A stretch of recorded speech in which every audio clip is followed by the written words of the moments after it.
না। ফেনী ইতিহাস রয়েছে অনেক পুরনো ইতিহাস।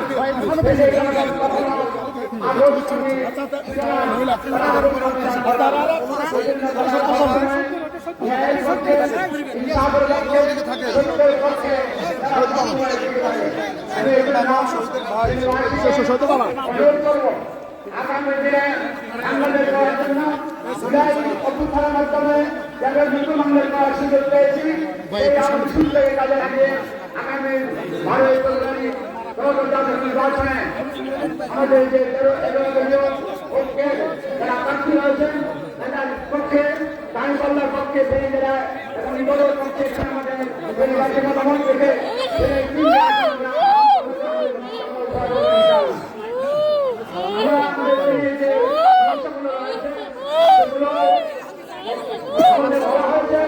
এই সমস্যাগুলো আমাদের পূরণ করার জন্য দাবি থাকবে।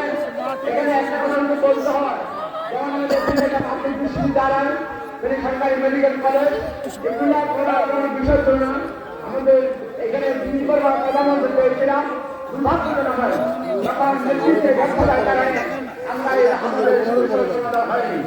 যারা আজকে আমার নতুন করে ওয়াদা দিচ্ছেন তারা পূরণ করবেন, তারা অধীর ছিলেন পূরণ কেন করেন নাই, বরং তাদের ভবিষ্যৎ রক্ষা রাখবেন। আমরা আমাদের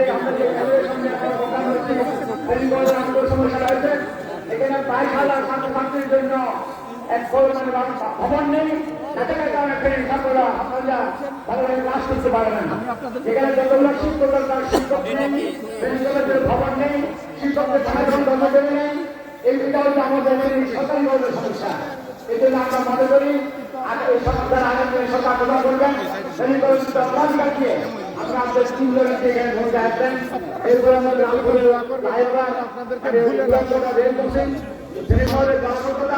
বিশেষ করে দেওয়ানগঞ্জে এখানে আপনার ময়লার বিভো করা হয়েছে, যার কোনো অঞ্চলে